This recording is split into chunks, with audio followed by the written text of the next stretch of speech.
Monsieur le BF de la Menenet. Oui, mon âme se plaît à secouer ses chaînes, déposant le fardeau des misères humaines. Laisse enterrer mes sens dans ce monde des corps. Au monde des esprits, je monte sans effort. Là, foulant mes pieds cet univers visible, je plane en liberté dans les champs du possible. Mon âme est à l'étroit dans sa vaste prison. Il me faut un séjour qui n'est pas d'horizon. Comme une goutte d'eau dans l'océan versé, l'infini dans son sein absorbe ma pensée. La reine de l'espace et de l'éternité, elle ose mesurer le temps, l'immensité, aborder le néant, parcourir l'existence, concevoir de Dieu l'inconcevable essence. Mais sitôt que je veux peindre ce que je sens, toute parole expire en effort impuissant. Mon âme croit parler, ma langue embarrassée, frappe l'air de Vincent, ombre de ma pensée. Dieu fit pour les esprits deux langages divers, en sons articulés l'un vole dans les airs. Ce langage borné s'apprend parmi les hommes. Il suffit au besoin de l'exil où nous sommes, et, suivant des mortels les destins inconstants, change avec les climats ou passe avec les temps. L'autre, éternel, sublime, universel, immense, est le langage inné de toute intelligence. Ce n'est pas un son mort dans les airs répandus, c'est un verbe vivant dans le cœur entendu. On l'entend, on l'explique, on le parle avec l'âme. Ce langage senti touche, illumine, enflamme. Ce que l'âme éprouve, interprète brûlant, il n'a que des soupirs, des ardeurs, des élans. C'est la langue du ciel que parle la prière, et que le tendre amour comprend seul sur la terre. Aux pures régions où j'aime à m'envoler, l'enthousiasme aussi vient me l'a révélé. Lui seul est mon flambeau dans cette nuit profonde, et mieux que la raison, il m'explique le monde. Viens donc, il est mon guide, et je veux t'en servir. Ses ailes de feu, viens, laisse-toi ravir. Déjà l'ombre du monde à nos regards s'efface, nous échappons au temps, nous franchissons l'espace. Et dans l'ordre éternel de la réalité, nous voilà face à face avec la vérité. Cet astre universel, sans déclin, sans aurore, c'est Dieu. C'est ce grand tout qui soi-même s'adore. Il est, tout est en lui. L'immensité, les temps, de son être infini sont les purs éléments. L'espace est son séjour, l'éternité son âge, le jour est son regard, le monde est son image. Tout l'univers subsiste à l'ombre de sa main. L'être à flots éternels découlant de son sein, comme un fleuve nourri par cette source immense, s'en échappe et revient finir où tout commence. Sans borne comme lui, ses ouvrages parfaits bénissent en naissant la main qui les a faits. Il peuple l'infini chaque fois qu'il respire. Pour lui, vouloir c'est faire, exister c'est produire. Tirant tout de soi seul, rapportant tout à soi, sa volonté suprême est sa suprême loi.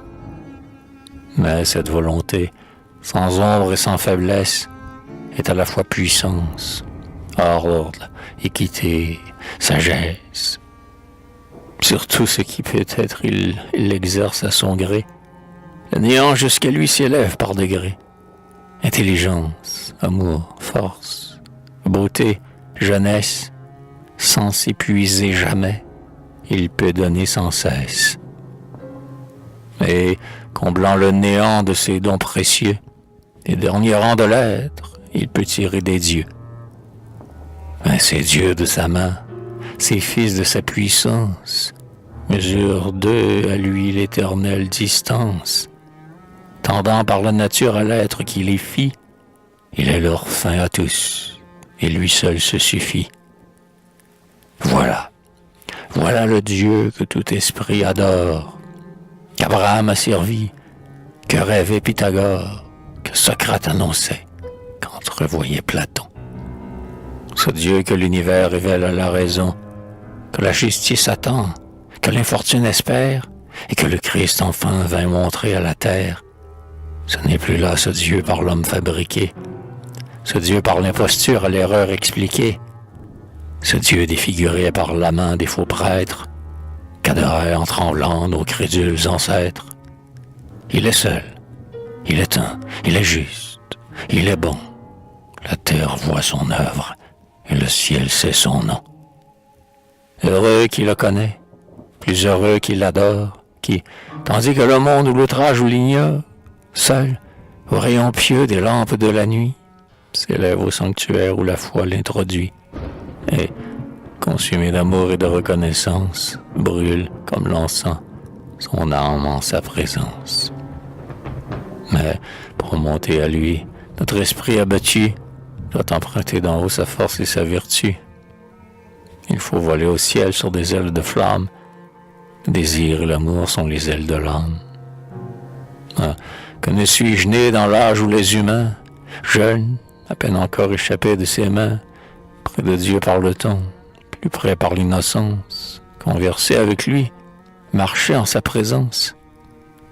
Que n'ai-je vu le monde à son premier soleil? Que n'ai-je entendu l'homme à son premier réveil? Tout lui parlait de toi, tu lui parlais toi-même. L'univers respirait ta majesté suprême. La nature, sortant des mains du Créateur, étalait en tous sens le nom de son auteur. Ce nom, caché depuis sous la rouille des âges, en traits plus éclatants brillait sur tes ouvrages. L'homme dans le passé ne remontait qu'à toi. Il invoquait son père, et tu disais « C'est moi ». J'entends comme un enfant ta voix daignant l'instruire, et par la main longtemps tu voulus le conduire. Que de fois dans ta gloire et lui tu t'es montré, au vallon de Sénar, aux chênes de Mambré, dans le buisson d'Horeb, ou sur l'auguste cime, où Moïse aux Hébreux dictait sa loi sublime. Ces enfants de Jacob, premiers-nés des humains, reçurent 40 ans la manne de tes mains. Tu frappais à leur esprit par tes vivants oracles, tu parlais à leurs yeux par la voix des miracles. Et lorsqu'ils t'oubliaient, tes anges descendus rappelaient ta mémoire à leurs cœurs éperdus. Mais enfin, comme un fleuve éloigné de sa source, ce souvenir si pur s'altère dans sa course. Cet astre vieillit la sombre nuit des temps, éclipsa par degrés les rayons éclatants. Tu cessas de parler, l'oubli, la main des âges, usèrent ce grand nom emprunt dans tes ouvrages. Les siècles en passant firent pâlir la foi. L'homme plaça le doute entre le monde et toi. Oui, ce monde, Seigneur, est vieilli pour ta gloire. Il a perdu ton nom, ta trace et ta mémoire. Et pour les retrouver, il nous faut, dans son cours, remonter flot à flot le long fleuve des jours. Nature, firmament, l'œil en vain vous contemple. Hélas, sans voir le Dieu, l'homme admire le temple. Il voit, il suit en vain dans les déserts des cieux, de leurs 1000 soleils le cours mystérieux. Il ne reconnaît plus la main qui les dirige. Un prodige éternel cesse d'être un prodige. Comme ils brillaient hier, ils brilleront demain. Qui sait où commença leur glorieux chemin? Qui sait si ce flambeau, qui lui et qui féconde, une première fois s'est levé sur le monde? Nos pères n'ont point vu briller son premier tour, et les jours éternels n'ont point de premier jour. Sur le monde moral en vain ta providence, dans ces grands changements révèle ta présence. C'est en vain quand tes jeux l'empire des humains passe d'un sceptre à l'autre, errant de main en main. Nos yeux, accoutumés à sa vicissitude, se sont fait de la gloire une froide habitude. Les siècles ont tant vu de ces grands coups du sort, le spectacle est usé, l'homme engourdi s'endort. Réveille-nous, grand Dieu, parle et change le monde. Fais entendre au néant ta parole féconde. Il est temps, lève-toi, sors de ce long repos, tire un autre univers de cet autre chaos. À nos yeux assoupis, il faut d'autres spectacles. À nos esprits flottants, il faut d'autres miracles. Change l'ordre des cieux qui ne nous parle plus. Lance un nouveau soleil à nos yeux éperdus. Détruis ce vieux palais, indigne de ta gloire. Viens, montre-toi à toi-même et force-nous de croire. Mais peut-être, avant l'heure ou dans les lieux déserts, le soleil cessera d'éclairer l'univers. Ce soleil moral, la lumière éclipsée, cessera par degrés d'éclairer la pensée. Et le jour qui verra ce grand flambeau détruit plongera l'univers dans l'éternelle nuit. Alors tu briseras ton inutile ouvrage. Ces débris foudroyés rediront d'âge en âge. Seul je suis. Hors de moi rien ne peut subsister. L'homme cessa de croire.